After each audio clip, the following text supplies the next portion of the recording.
오늘 우리가 읽은 본문 말씀, 그것은 지난주 새벽 기도 말씀이었습니다.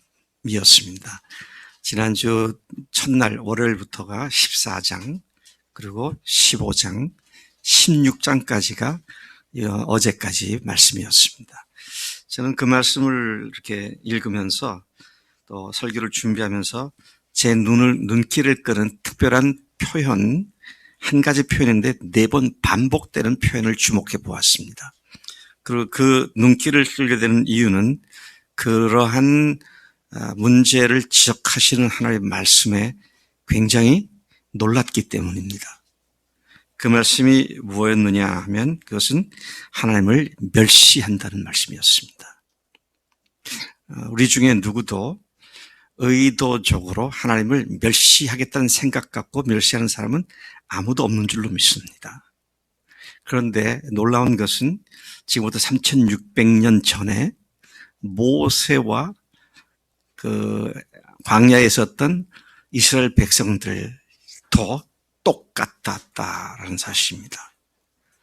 그들은 이방인도 아니었고 더더구나 하나님의 놀라운 이적을 불과 며칠 전에, 아니요, 바로 그날 아침에도 경험했던 그들이었는데 하나님을 멸시했다, 그렇게 말씀하셨습니다. 오늘 이 말씀을 보면 14, 15, 16장 3장에 걸친 이야기니까 꽤 여러 날 발생한 여러 가지 사건을 얘기한 게 아니고요, 한 가지 사건을 얘기하는데 3장에 걸쳐서 말씀하신 내용인 것을 보게 됩니다. 그것은 뭐냐, 13장까지 보면 이스라엘 백성들을 모세가 여호수아와 또 갈렙과 그 외 10명을 이제 가나안 땅으로 들어가야 하는데 젖과 꿀이 흐르는 그 정복할 땅의 정보 수집을 위해서 12를 첩자로 스파이로 보낸 사건이 있었죠. 그리고 그 12이 함께 움직이면서 비교적 소상하게 수집해야 할 첩보들을 갖고 와서 이스라엘 백성들 앞에서 보고를 했었죠. 그런데 12이 똑같이 돌아와서 보고를 할 때 똑같이 일치하는 보고를 합니다. 이게 뭐냐, 과연 그곳에는 젖과 꿀이 흐르는 땅이었고 여기에 증거가 있습니다라고 둘이 어깨에 메고 온 포도 한 송이하고 그 다음에 무화과와 또 뭐죠? 석류, 그 땅의 열매를 갖다가 보여주면서 과연 그 땅은 젖과 꿀이 흐르는 그런 귀한 땅입니다. 거기까지는 일치하게 보고했어요. 그 다음에 이제 문제입니다. 그들 중에 10명은 그러나입니다. 그러나. 항상 문제의 출발은 믿습니다. 그러나 여기서부터 출발되는 거잖아요. 믿는데 그대로 못 믿겠다는 얘기죠. But 그러나 이제 그런 이야기죠. 그런데 우리는 거기 가면 죽습니다. 왜냐하면 그들이 거인족들도 있고 그들의 그 요새는 아주 강한 요새들이고 성곽들이고 우리가 보기에도 메뚜기 같습니다. 우리 자신이.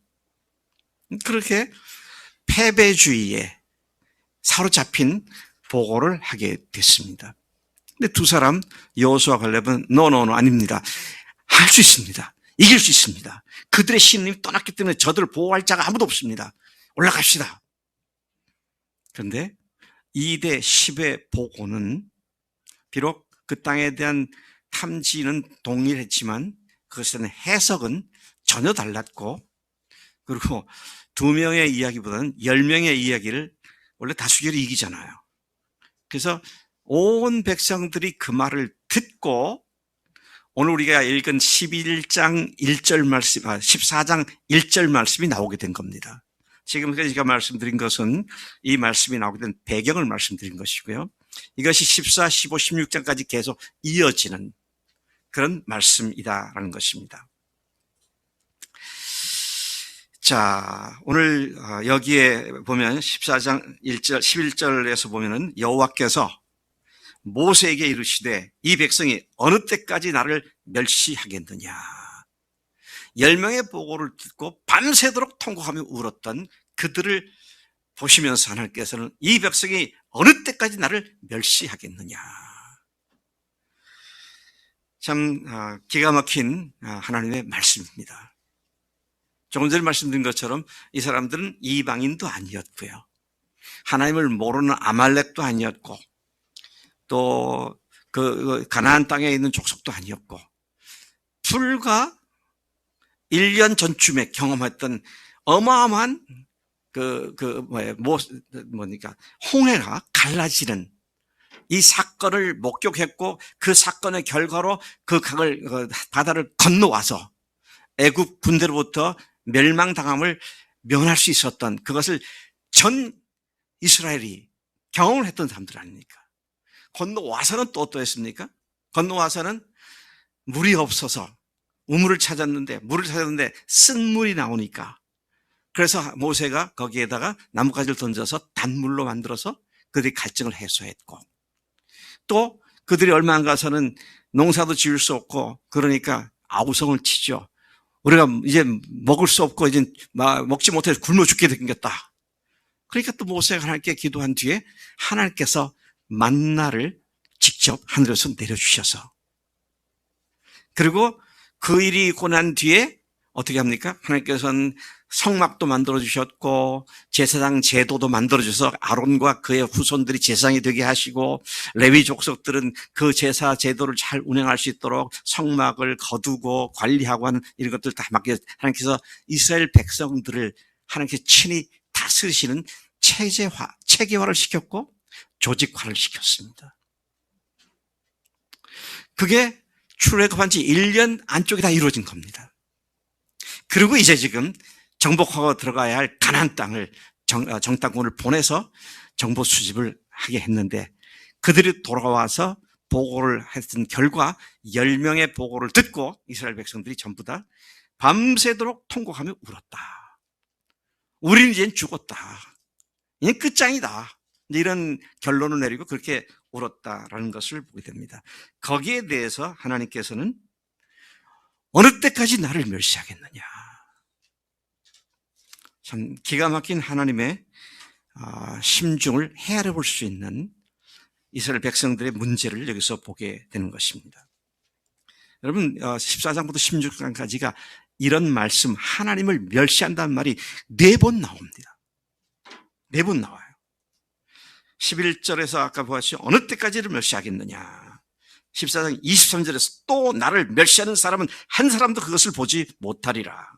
15장 31절에 보면 그런 사람은 여호와의 말씀을 멸시하고 그의 명령을 파괴하였은즉 그의 죄악이 자기로 돌아가서 온전히 끊어지리라. 16장 31절에서도 이 사람들이 과연 여호와를 멸시한 것인 줄을 너희가 알게 될 것이다.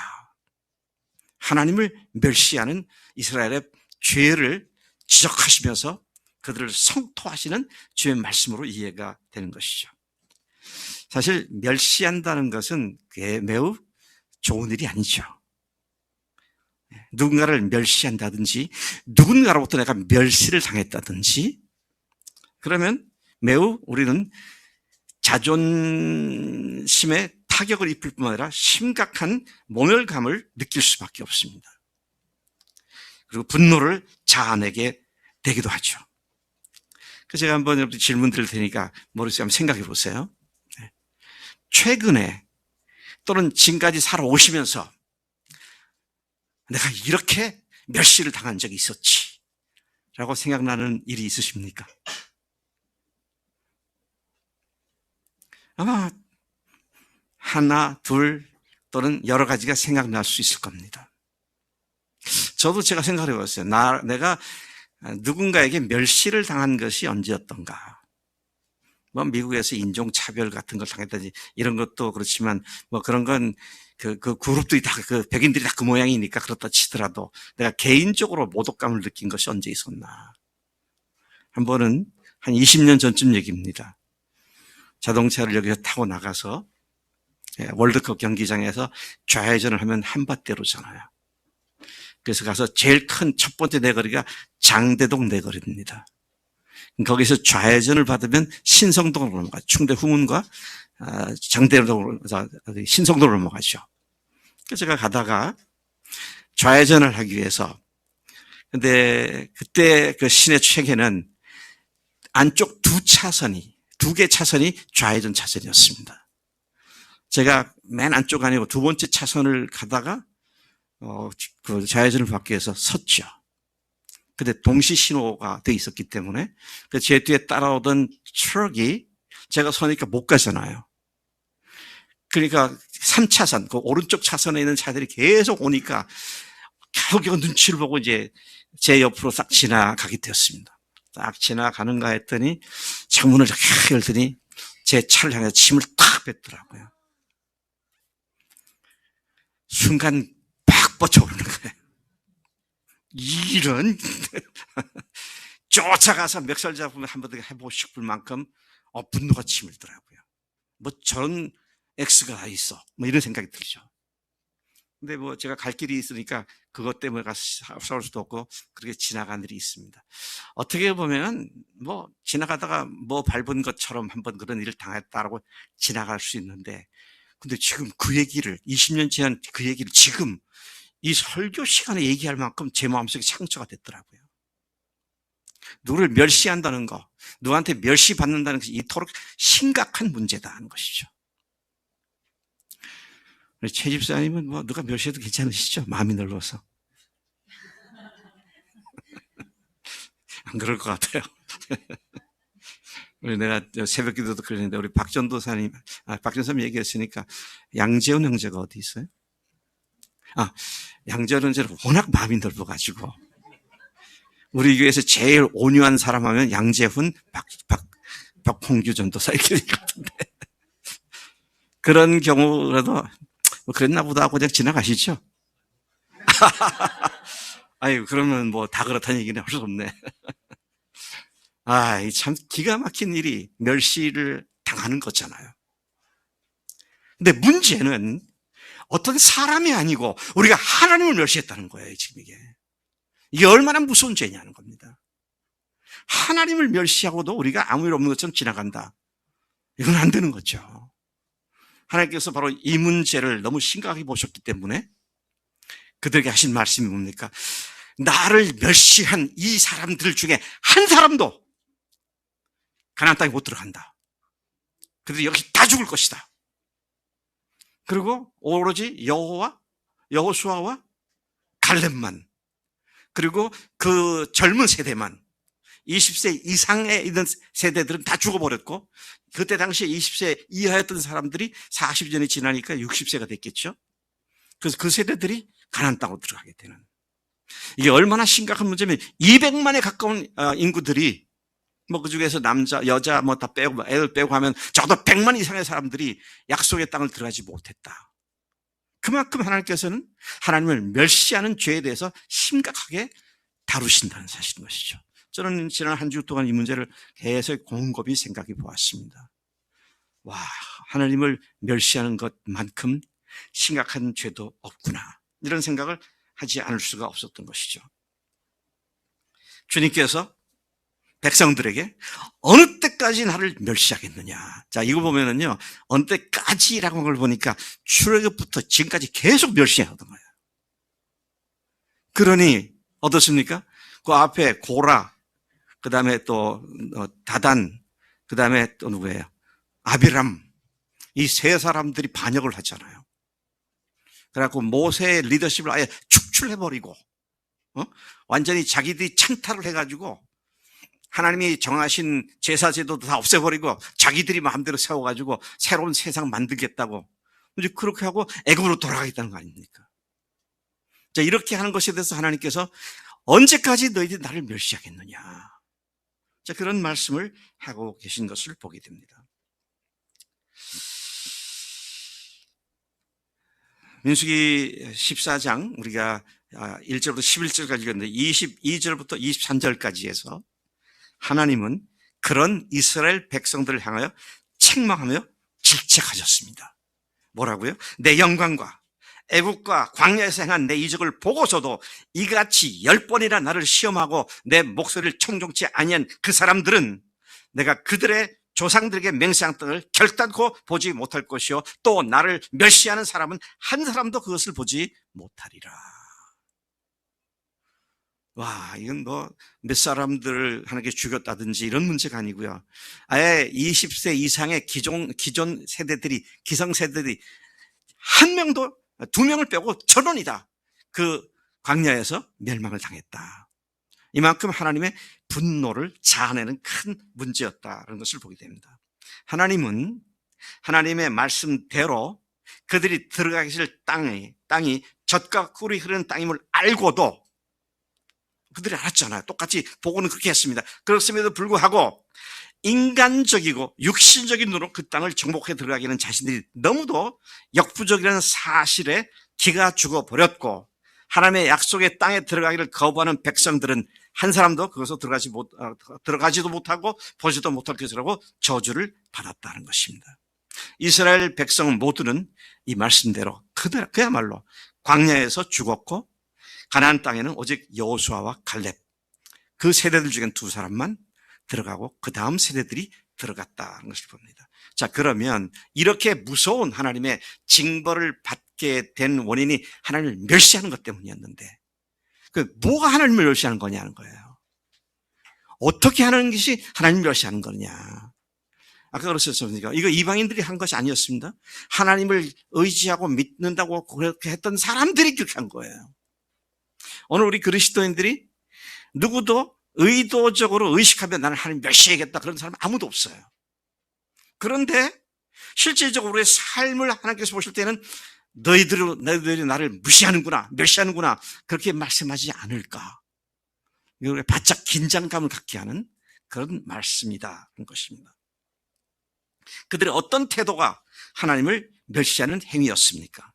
그것은 바로 22절에서 밝히신 바 그토록 놀라운 하나님의 영광을 보았고 하나님의 이적들을 보았음에도 불구하고 10번씩이나 하나님을 시험하고 하나님의 목소리를 청종치 않았다, 순종치 않았기 때문이다 그랬습니다. 이 사건 자체가 40년 광야 생활 초기에 있었다라는 사실은 우리가 그들이 바로 오늘 아침에도 하늘에서 내린 만나라는 음식을 먹은 기적을 오늘 아침에도 경험했던 그들이었는데 그 기적을 매일 보면서도 하나님 앞에 그렇게 원망하고 하나님께 거부하는 그런 모습을 여기에서 보게 되는 것이다 하는 것이죠. 하나님을 멸시하는 자들은 하나님을 모르는 이방인이 아니라 그 누구보다도 하나님을 가장 실질적으로 체험한 사람들이었습니다. 그 어떤 사람들보다도 하나님의 사랑과 능력을 직접 보고 경험한 이스라엘들이었습니다. 이스라엘의 이러한 하나님을 멸시한 태도는 언제까지 계속됐습니까? 제가 이걸 보고 또 기가 막히더라고요. 하나님을 멸시하는 이 태도가 언제까지 계속했느냐. 구약의 마지막 책이 뭐죠? 말라기까지 계속되더라고요. 말라기까지 계속되더라고요. 말라기를 잠깐 가서 보시면 1장 6절을 보십시다. 이건 주전 한 400년경에 기록된 마지막 예언자의 말씀이죠. 근데 1장 6절에 보면 한번 우리 1장 6절을 같이 읽어보시겠습니다. 시작. 내 이름을 멸시하는 제사장들아, 나 만군의 여호와가 너에게 이르기를 아들은 그 아버지를 종은 그 주인을 공경하나니 내가 아버지일진데 나를 공경함이 어디 있느냐. 내가 주인일진데 나를 두려워함이 어디 있느냐 하나. 너희는 이르기를 우리가 어떻게 주의 이름을 멸시하였나이까 하도다. 멸시를 해놓고도 몰라요. 하나님을 멸시해놓고도. 너희들이 나를 멸시한다 그랬는데 우리가 어떻게 멸시했습니까? 언제 멸시했습니까? 왜 그런 말씀하세요? 따지듯이 그렇게 말하고 있는 것을 보게 되죠. 근데 이게 어디 나오는 말씀이에요? 말라기에 나오는 말씀입니다. 구약성경 맨 마지막 끝에 나오는 말씀이에요. 자, 우리가 이런 면에서 볼 때 참 이스라엘 백성이 얼마나 완고하고 하나님 앞에서 형식적이고 위선적인 사람들이었는가, 이런 것을 다시 한번 생각하게 되죠. 그래서 어떻게 됐습니까? 말라기까지도 그렇게 해서 하나님께서는 그들을 완전히 치셨죠. 그때로부터 이스라엘이라는 북쪽 왕조는 없었고, 그 다음에 남왕조 유도도 그때부터는 나라가 완전히 없어졌고, 식민지 생활을 하다가 로마 시대가 들어서서 또 예수님이 오셨고, 예수님이 부활 승천하신 지 40년 뒤인 주후 70년에 완전히 성전도 또 다 파괴가 되고, 돌 위에 돌 하나 남지 않고 완전히 파괴돼 버린, 그리고는 이스라엘 백성들은 전 세계로 이산민으로 흩어져서 방랑하고 유리하고 각 곳에 가서 핍박을 당하고 죽임을 당하는 그런 비운의 2000년 역사를 겪게 되죠. 그게 하나님을 멸시한 자들에 대한 하나님의 징벌이었다라는 사실을 우리가 역사 속에서 배울 수가 있는 것이죠. 하나님을 멸시하는 것이 뭐냐? 민수기 14장부터 하나씩 보면은요, 11장에 보니까 이 백성이 어느 때까지 나를 멸시하겠느냐? 내가 그들 중에 많은 이적을 행하였으나 어느 때까지 나를 믿지 않겠느냐? 하나님을 믿지 않는 것이 하나님을 멸시하는 것이다. 것이죠. 여러분, 하나님 계십니다. 하나님이 나를 구원하셨습니다. 이런 믿음이 아니고요. 그분이 나를 부르신 목적대로 능히, 여기서 이 본문대로 말한다면 뭡니까? 가나안 땅에 들어가서 그 땅을 누리게 하실 것에 대한 믿음이죠. 근데 하나님을 믿지 않으니까 그게 자기한테 해당이 안 되는 것이잖아요. 오늘 우리 교회가 세 가지 부르심을 갖고 여기 세워져서 22년이 지나고 있습니다. 모든 교인이 예수님의 주님 앞에, 주님 대신 앞에 완전히 굴복하는 교회. 모든 교인이 복음을 위하여, 교회를 위하여 사역자가 되는 교회.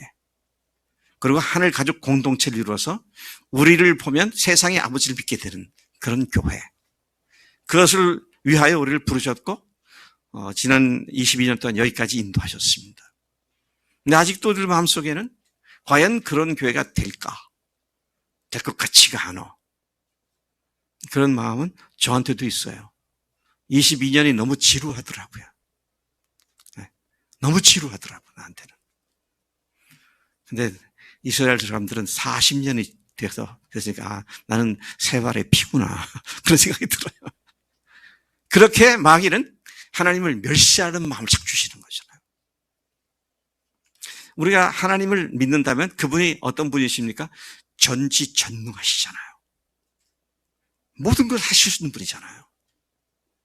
근데 그분이 창세전부터 계획하셨던 아름답고 건강한 교회를 세우시는 그 일에 하나님의 능력이 없어 시작을 해놓고 그것을 못하게 하시는, 못 이루시는 그런 분이 아니지 않습니까? 여러분, 하나님의 전능하심을 믿으시죠? 우리 교회를 그렇게 이루실 줄 믿으십니까? 예, 그게 하나님을 믿는 거예요. 근데 어느 때까지 나를 멸시하여서 나를 믿지 않겠느냐? 지금 이게 11절 말씀입니다. 자, 그 다음에 또 보면은요, 하나님을 멸시하는 것은 뭐냐? 하나님을 시험하고 그분의 말씀에 귀를 기울이지 않는 것이다 그랬어요. 14장 23절을 보니까 내 영광과 애국과 광야에서 행한 내 이적을 보고서도 이같이 10번이나 나를 시험하고 내 목소리를 청종하지 아니한 그 사람들은 내가 그들의 조상에게 맹세한 땅을 결단코 보지 못할 것이요 또 나를 멸시한 사람은 한 사람도 그것을 보지 못하리라. 그러니까 하나님을 멸시하는 건 뭐예요? 하나님을 시험하는 것이고요. 또 그분의 말씀에 귀를 기울이지 않는 것입니다.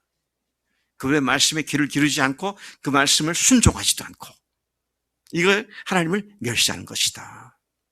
언필칭, 우리가 그리스도인이 되었다라는 말은 예수님을 주인으로 모셨다는 거잖아요.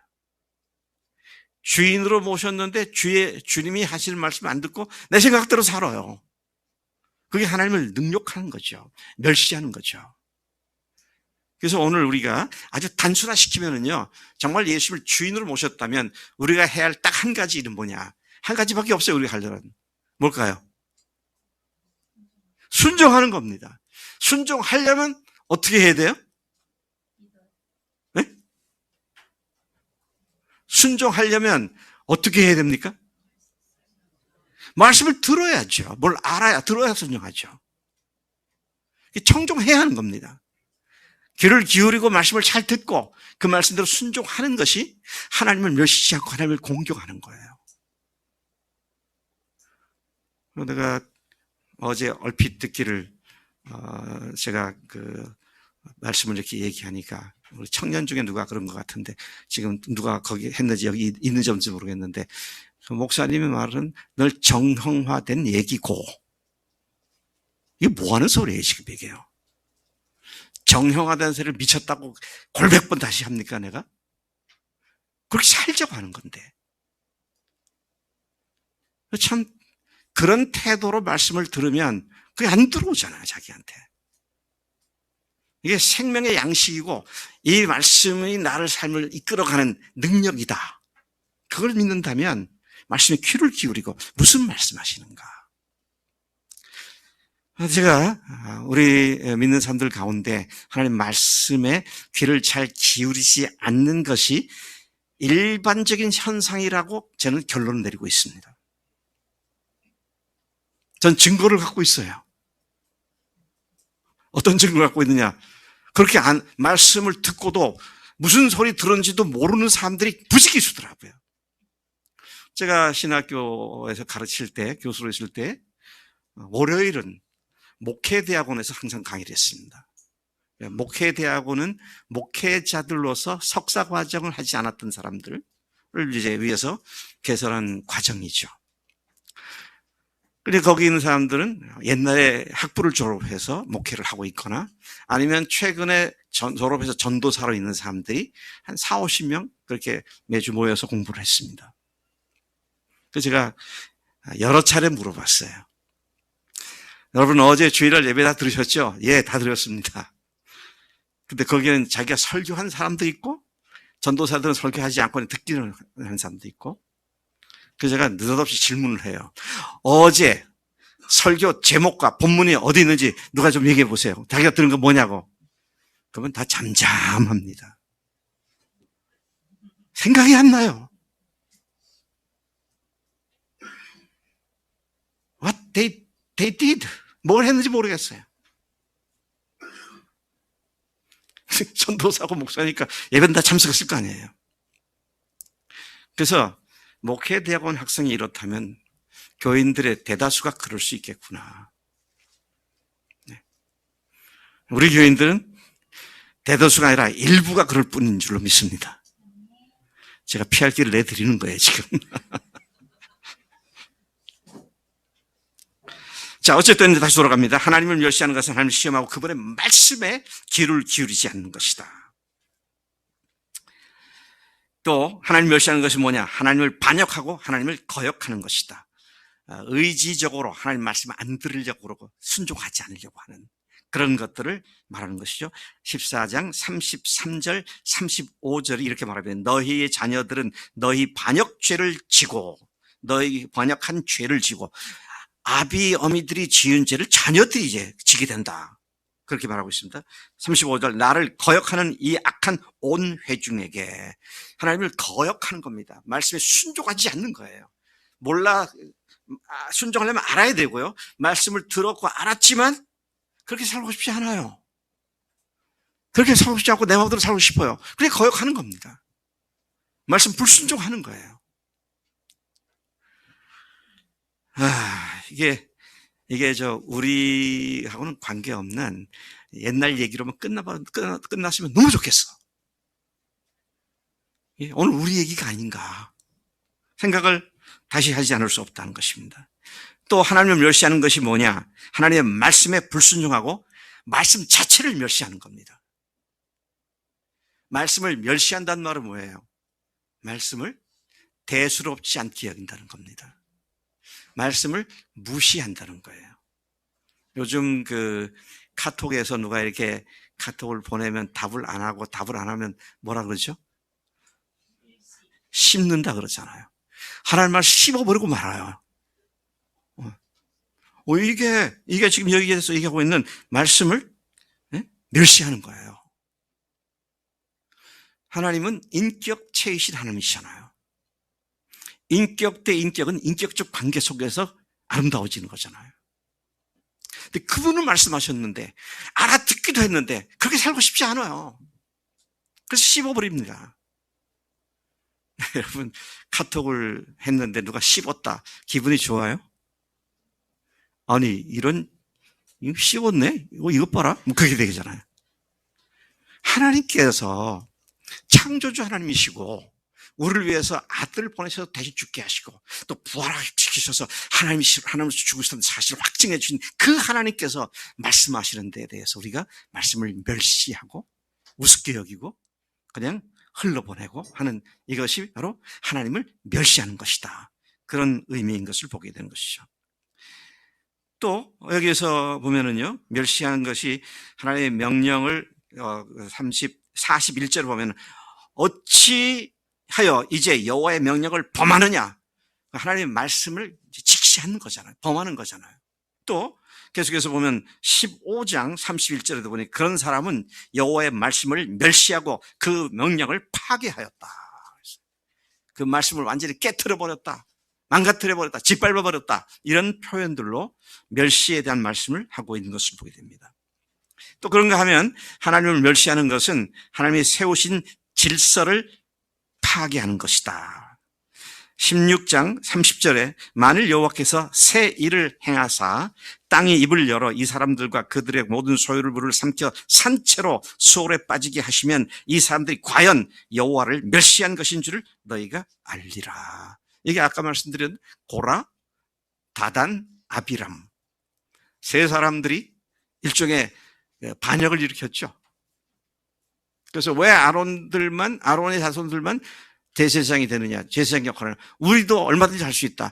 너희들에게만 하나님 말씀하셨냐, 우리에게도 말씀하신다. 너나 나나 뭐가 달라? 나도 대제사장 될 수 있어. 뭐 이러면서 이제 반란을 일으킨 거잖아요. 근데 아론과 그의 후손을 제사장으로 세우라고 하는 건 누가 시킨 거예요? 하나님이 모세를 통해서 정착시킨 제도잖아요. 그거를 갖다 거부하는 거잖아요, 지금. 하나님의 말씀을 멸시하고 그 명령을 파괴하는, 이것이 하나님 멸시하는 구체적인 의미 중에 하나가 된다는 것입니다. 다시 말씀드립니다. 우리 중에 누구도 의도적으로 하나님을 멸시하겠다고 생각하는 사람은 없을 것입니다. 우리는 이스라엘을 홍해를 갈라 구원하신 사건과도 비교가 안 될 엄청난 기적으로 구원받은 하나님의 자녀들인 것이죠. 홍해를 갈랐다. 여러분들 목전에서요, 예를 들어 강원도 강릉시 경포 앞바다에 갔는데 갑자기 바람이 불더니 그 바다가 쫙 갈라져서 갈 수 있는 길이 생겼다. 그거 여러분 엄청난 사건 아닙니까? 네. 이거 상상도 못할 일이잖아요. 근데 지금 나는 지금 이걸 가상해서 얘기하는 거잖아요. 근데 실제로 그 일이 발생했잖아요. 200만에 넘는 사람들이 전부 그 마른 땅으로 건너갔지 않습니까? 이거는 그들이 직접 경험한 거지 전해 들은 이야기가 아니었습니다. 그렇게 역사의 현장에 직접 있었던 그 홍해를 가리킨 사건보다 비교할 수 없이 엄청나게 큰 사건이 예수님의 죽으심과 부활 사건이라는 것입니다. 왜 그런 줄 아세요? 모세를 통해 생각하신 모든 이적들은요, 자연 현상을 만져서 일으킨 사건이에요. 그렇죠? 피조물인 자연 현상들을 만져서 하신 사건이라고요. 근데 주님이 오셔서 죽으시고 부활하신 사건은 자연 현상을 이용해서 한 것이 아니라 어떻게? 하나님 자신이 오셔서 죽으시고 부활하신 사건이라는 것이죠. 창조주 그분께서 오셔서. 왜? 우리를 구원하시기 위해서, 우리를 하나님의 자녀로 삼기 위해서. 영원한 사건, 죽음을 깨트린 사건, 온 인류가 가장 큰 공포의 대상이 되고 있는 이 모든 사람들과 위협하는 사탄의 최종 병기, 최종 무기, 이 죽음을 깨트리시고 부활하셔서 이제는 우리가 그런 마귀가 죽음으로 위협하는 그런 것에 우리가 당할 존재가 아님을 선포해 주신 이 사건이야말로 바닷물 좀 갈라진 거하고는 비교가 안 되는 거 아닙니까? 자, 이런 예수님을 이제 우리가 부활하신 예수님을 보니까 십자가에 죽으신 분이 하나님이셨구나, 그렇게 믿었고, 그 다음에 우리가 그분을 어떤 분으로 고백을 했습니까? 나의 주님이십니다, 나의 하나님이십니다. 그렇게 고백을 한 우리가 이제부터 오로지 한 가지에 집중해야 할 것은 주님의 말씀에 순종하는 거잖아요. 자, 그러면 이제 제가 조금 더 이렇게 실질적인 얘기를 하겠습니다. 자, 그러면 여러분들이 거기까지는 동의하셨잖아요. 그런 이적을 통해서 우리를 하나님의 자녀로 삼아주시는 게, 이제는 하나님 말씀에 귀를 기울이고 살아야 한다. 그런데 실질적으로 여러분들이 일주일 생활 중에 하나님의 말씀을 듣는 시간이, 뭐 하나님 들어야 알게 되니까, 듣는 시간이 언제입니까?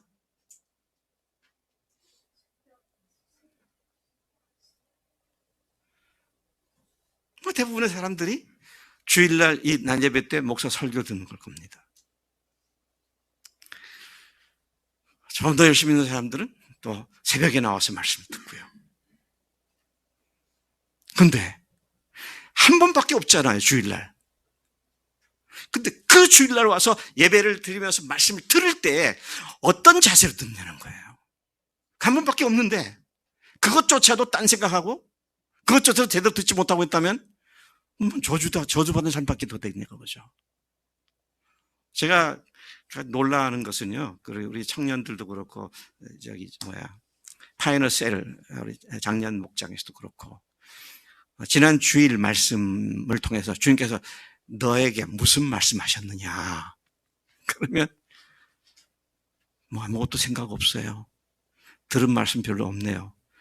그러는 사람들이 아주 많다고 하면 너무 그렇고, 네, 종종 발견하게 되는 거예요. 무슨 말씀 들었냐면 생각나는 게 없다는 거예요.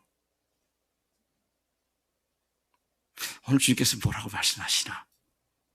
그것도 일주일에 한 번 주일날 들은 말씀인데, 그러니까 그걸 잘 듣고 그 말씀대로 우리가 살기 위해서 구체적으로 우리 교회에서 제가 초지일관 강조하는 게 뭐예요? 간증 쓰자는 거예요. 근데 좀 제가 이런 말을 되나 모르겠다.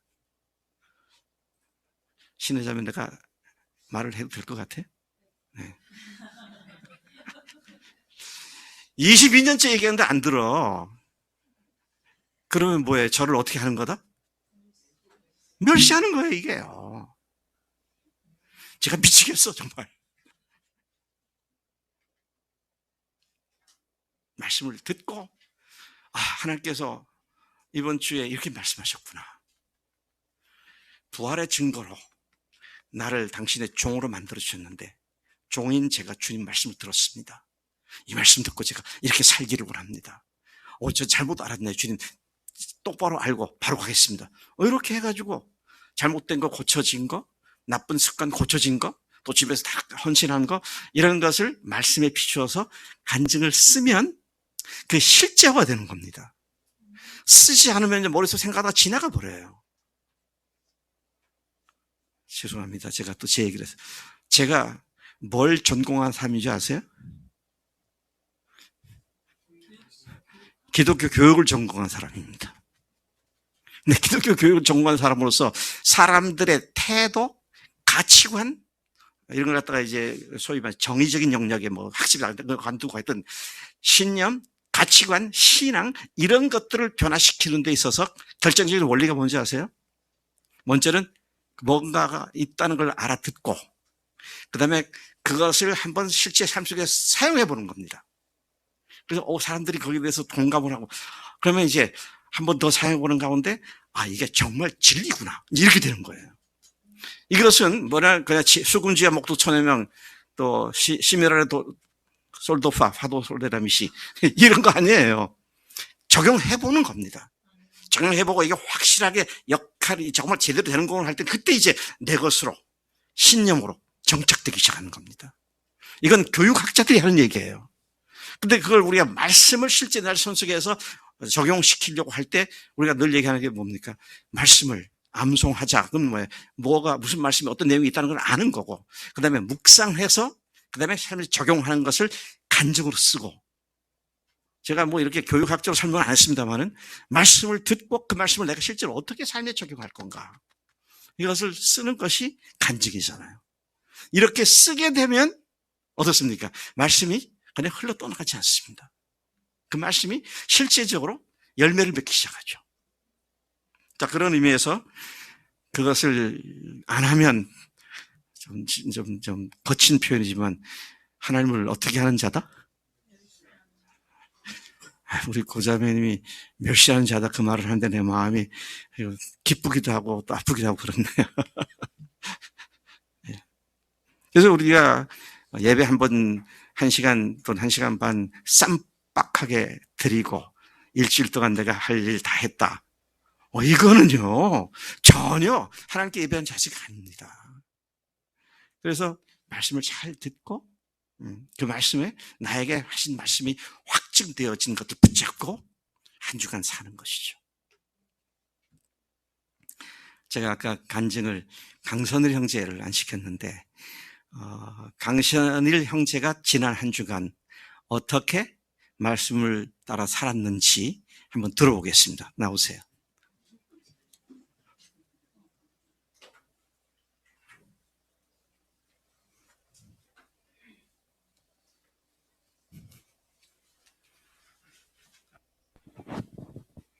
평소와 다르게 하셔서 지난 주일 말씀으로 전해진 에베소서 2장에서는 예수님의 부활로 인해 발생한 변화에 대해서 기술하고 있다. 2절과 3절은 부활 전에 우리, 곧 예수님을 믿지 않는 사람들에 대해서 세상 풍조를 쫓는 자, 공중의 권세 잡은 자를 따르는 자, 불순종하는 자, 육체 욕심을 따라 행하는 자, 본질상 진노의 자녀라고 표현하고 있는데 곧 자기가 주인 되고자 하는 근본 죄를 지은 죄인의 모습이다. 죄인은 결코 하나님과 동행할 수도 하나님의 일을 할 수도 없다. 사실 하나님은 원하시면 무엇이든 하실 수 있는 분이라 우리 인간들이 없더라도 하나님의 일을 충분히 하실 수 있으시겠으나 우리의 창조주이시고 피조물인 우리를 너무도 사랑하심으로 하나님의 일을 우리들과 함께 하시기를 원하셨다. 그리고 그러나 죄인이고 본질상 진노의 자녀들이 하나님의 일을 하는 것이 불가능하다. 따라서 우리의 본질의 변화가 필요하다는 것이다. 세간을 떠도는 말 중에 사람은 바뀌지 않는다는 말이 있다. 인간의 본성, 곧 본질적 변화, 근본적 변화가 일어나기는 정말 어렵다는 말이다. 아니 스스로의 노력으로는 불가능하다는 뜻이다. 오늘 에베소서에서도 1절과 5절에서 허물과 죄로 죽은 우리를 말씀하신다. 우리의 본성이 변화하기 위해서는 먼저 죽어야 한다는 것이다. 이를 위해 우리가 아닌 예수님께서 십자가에서 죽으셔서 우리의 죄의 본성을 단번에 완전히 영원히 소멸해 주셨다. 또한 예수님은 부활하셔서 우리를 하나님의 선한 일을 할 수 있는 선한 자의 본성으로 바꾸어 주셨다. 본성이 바뀌었고 하나님과 연합했기에 12제자 모두는 죽으면서까지도 하나님의 선한 일을 실천할 수 있었다. 인간의 본성으로는 도저히 할 수 없는 일이 벌어진 것이다. 우리의 본성이 바뀌었다는 증거인 것이다. 이러한 모든 일이 이미 2000여 년 전에 이루어졌다. 이제 예수님의 부활과 연합하여 내가 아닌 하나님이 주인인 삶을 살고자 하는 우리는 모두 본질적으로 선한 속성을 가진 선한 자이다. 이것은 절대 바뀔 수 없는 것임을 믿는다. 이를 위해 하나님이신 예수님이 이 땅에 오셨고 죽으셨고 마침내 부활하셨다. 이보다 더 큰 사건이 있을 수 없으니 무엇으로도 물릴 수 없는 것이다. 그러니 오늘 또 넘어졌네 하고 후회하지도 말고 혹시 천국에 가지 못할까 두려워하지도 말고 우리를 선한 자로 바꾸어 주신 하나님의 은혜를 생각하고 우리의 본질을 바꾸어 주신 이유인 선한 일을 하기에 힘써야 한다. 선한 본성으로 바뀌어 하나님의 선한 일을 하고자 모여 노력하는 저와 우리 주님의 기쁨 교회 되기를 예수님의 이름으로 기도합니다. 아멘.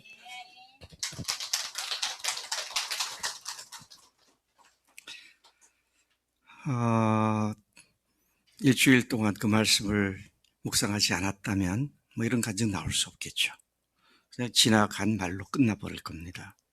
근데 말씀에 청종 귀를 기울이고 듣는다.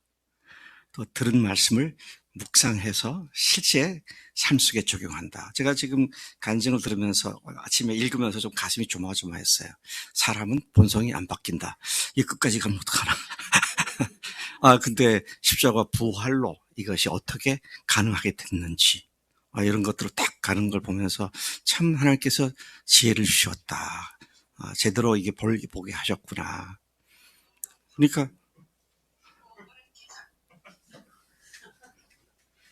그러니까 그 말씀대로 묵상을 하고 그다음에 적용을 해서 간증을 쓰니까 그 부분에 대해서 내가 또다시 정리가 되잖아요. 또 간증하면서 내가 참 감사한 건 앞으로 그러면 난 바뀐 자니까 열심히 바뀌도록 노력해야겠다. 그거 아니고 바뀌는 원인이 십자가 부활에 딱 귀착돼가지고 우리의 삶의 변화의 원동력이 바로 이 복음이라고 하는 십자가 부활이라고 하는 이 사실에 딱 연결돼서 주님 앞에 그렇게 엎드리게 되는 너무 귀한 간증이죠. 앞에 했던 세 분 간증도 마찬가지고요. 근데 안 쓰면 그냥 지나가요. 예? 안 쓰면 그냥 지나갑니다. 그래서 제가 이런 설교를 하면 설교 시간에 이런 얘기를 하면 또 그 소리 하네. 저놈의 소리는 언제 안 들을까? 걱정하지 마세요. 이제 1년 반도 안 남았어요. 예, 그때는 안 들을 겁니다. 모르지. 다음 목사는 더 심할지. 그런데 제가 여러분들 그렇게 하는 게 취미가 있어서 그렇게 할까요? 미쳤다고요? 아니, 그럴 수가 없죠. 이게 우리 살 길이니까. 이게 살 길이니까. 말씀을 묵상하고 그 말씀을 실제 삶 속에 적용하는 이런 간증들이 어우러져 가지고 이렇게 은혜자매가 교회에서 간증들을 통해서 서로 이렇게 격려해주고 도전해주고 서로 세워준다. 그런 그 언급이 나왔는데 함께 사는 길입니다. 그래서 제가 그러잖아요. 괜히 한 소리 합니다. 제가 일주일째 제일 즐거운 시간 언제라고 했어요? 그게 언젠데요?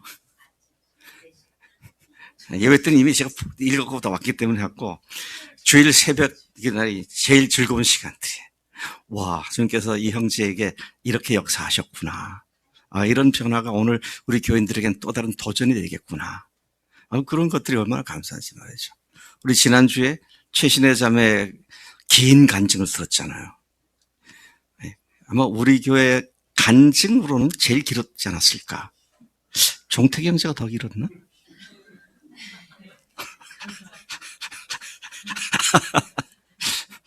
하고 싶은 말이 있는 거예요. 그러니까 여러분, 이런 하나님을 기뻐하는 자들에게 주시는 복이 우리에게 항상 넘칠 수 있도록 어떤 의미에서도 하나님을 멸시하지 않는 그런 자리에 우리 있기를 축복합니다.